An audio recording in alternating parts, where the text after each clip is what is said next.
Buenos días, estudiantes del séptimo A. Este es un PowerPoint para explicar las guías de trabajo en casa, cuyo objetivo es fortalecer los contenidos de los años anteriores. Voy a partir con lo del diccionario matemático. En él coloqué un listado de conceptos matemáticos, de los cuales ustedes deben trabajar 3 conceptos diarios, y para ello coloqué un ejemplo. El primer término, adición, que significa es la acción de agregar objetos o cantidades sucesivamente. El ejemplo numérico y la representación, que son dibujos. Luego tenemos la guía de resolución de problemas. Para ello escribí 3 preguntas de contextualización, además de los 6 pasos que estamos trabajando en clases, cada uno con una definición por si a alguno de ustedes se les olvida de qué se trata. Tenemos el problema. Andrea corre cada día 45 minutos diarios durante 15 días y Cristina corre 6 minutos más que ella diariamente durante el mismo tiempo. ¿Cuántos minutos más corre Cristina que Andrea? Entonces, primero las preguntas de contextualización. ¿De qué trata el problema? De cuánto corre Andrea y Cristina. ¿Qué puedo descubrir del problema? ¿Cuánto corre más Cristina que Andrea? ¿Qué debo tener presente siempre al resolver un problema? Como le escribí acá, la pregunta. La pregunta es el objetivo del problema y es porque nosotros realizamos operaciones. Luego están los pasos. El primer paso son los datos, en el cual yo coloco una cantidad numérica con un sustantivo. En este caso, uno de los datos serían 45 minutos diarios. En el paso 2, que es pregunta, es transcribir la pregunta. ¿Cuántos minutos más corre Cristina que Andrea? En el paso número 3, yo realizo la operación que creo necesito para responder la pregunta. En el paso número 4, yo escribo una respuesta completa, que quiere decir que es una oración con una cantidad numérica. En este caso, la respuesta debería decir, Cristina corre, colocar la cantidad de minutos más que Andrea. En el paso número 5, yo explico por qué realicé la operación. Quiere decir, voy a explicar por qué sumé una cantidad con la otra, como ejemplo. Y en el último paso me pide que yo piense qué otra forma tengo para responder esta pregunta del problema. Puedo utilizar una estrategia similar a la que utilicé o puede ser diferente con representaciones o dibujos. Luego tenemos la primera guía de repaso, en la cual está dividida en 2 partes, que es una de números y geometría. La primera me pide, en el primer ítem, completar un cuadro con respecto a los tipos de fracciones. En ella debo colocar las características en palabras, el ejemplo en números y hacer la representación. Quiere decir que lo mismo que hacemos en el diccionario matemático. Luego, en el segundo ítem me pide hacer varias cosas. Me pide primero transformar de fracción impropia a mixta, y para ello yo les coloqué aquí un pequeño tip. ¿Qué quiere decir? Tengo de ejemplo 8 tercios que quiero transformar en una fracción mixta. Para esto yo divido. Veo cuántas veces cabe el 3 en el número 8. Cabe 2 veces de manera exacta. Por lo tanto, ese 2 pasa a ser mi número entero.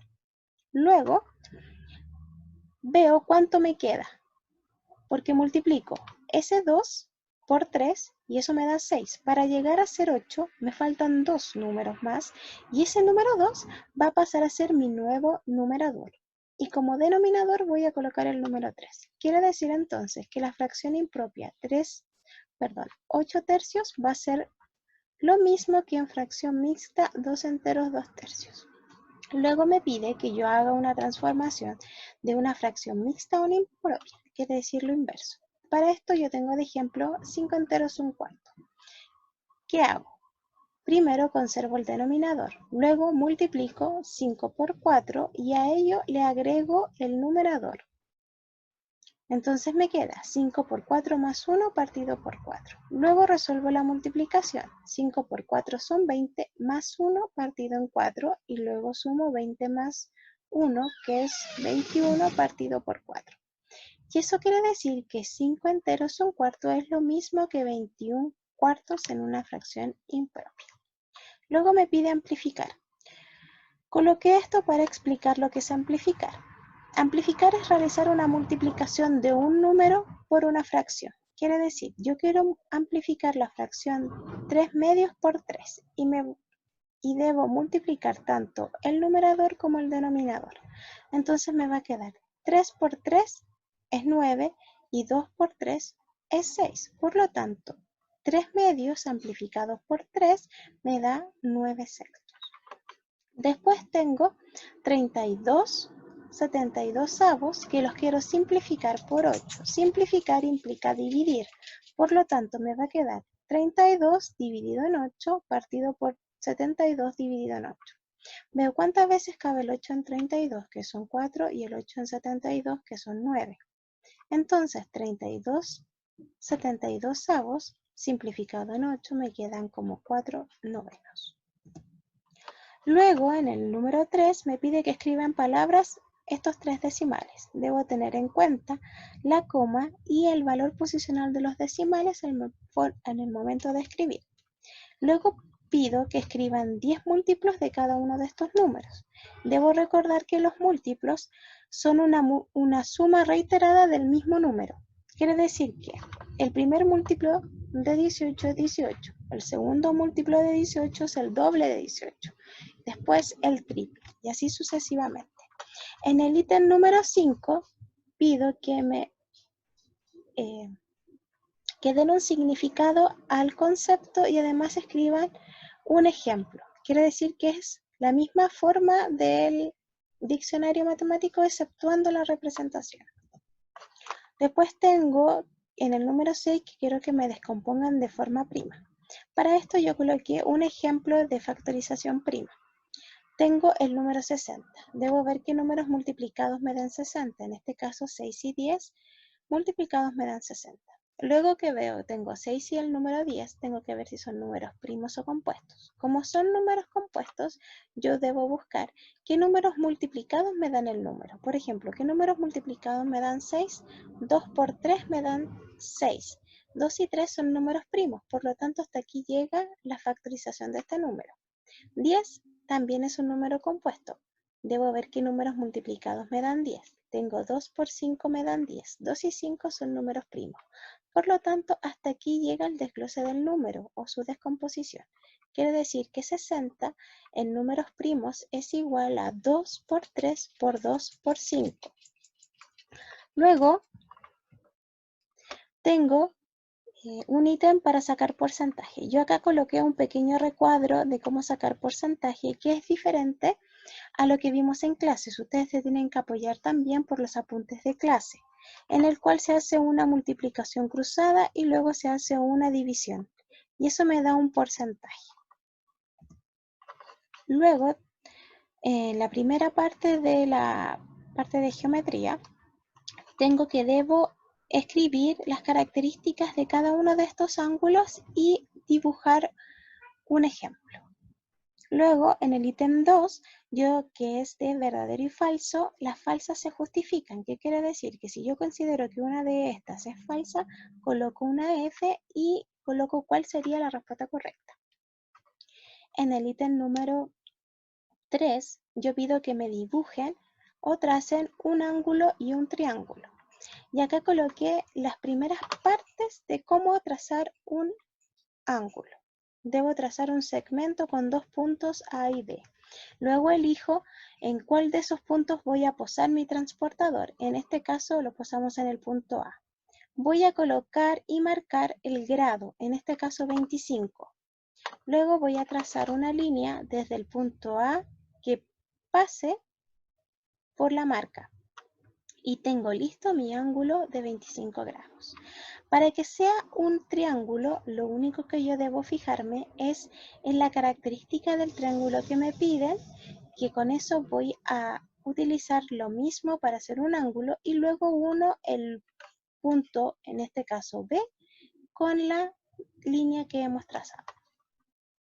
En el punto número 4 me pide que escriba el suplemento de estos ángulos. Para eso coloqué un ejemplo de ángulo suplementario.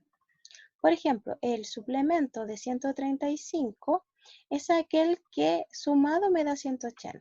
Entonces, 135 más 45 son 180. Por lo tanto, 45 es el suplemento de 135. Después, pido que me encuentren el valor de un ángulo de triángulo cuadrilátero. Para eso coloqué un ejemplo de ecuación puesto que se hace de la misma manera. En la parte 6 coloqué las fórmulas para que ustedes encuentren el área y el volumen de cubo y paralelepípedo. Utilizando estas fórmulas ustedes pueden realizar la parte número 6 y la parte número 7, donde pido que me busquen el lado de un cubo. Les puse acá también un pequeño recordatorio de cómo se encuentra la cara de un cubo. ¿Sí? Eso quiere decir, por ejemplo, acá tengo un cubo de área 96 centímetros cuadrados. Entonces yo tengo los 96, lo divido en la cantidad de caras de un cubo, ¿ya? Que son 6 caras. Entonces veo cuántas veces cabe 6 en 96. Me cabe 16 veces, pero yo aquí debo buscar qué números multiplicados me dan 16 y ahí recién tengo el valor de la cara de un cubo. Luego tengo la guía número 2, que es con respecto a la unidad 0. Tengo un ítem 1 de de selección múltiple. Aquí yo solo debo marcar una alternativa como correcta. En el ítem 2 debo utilizar esta fórmula para poder completar las tablas de valores. Lo mismo que hicimos en clase.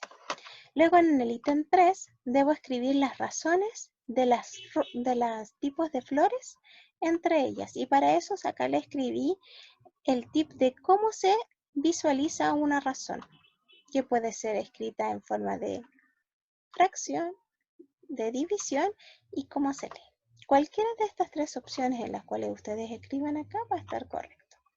Luego les pido, nuevamente, al igual que en la guía anterior, que escriban la característica de los ángulos entre paralelas y los representan.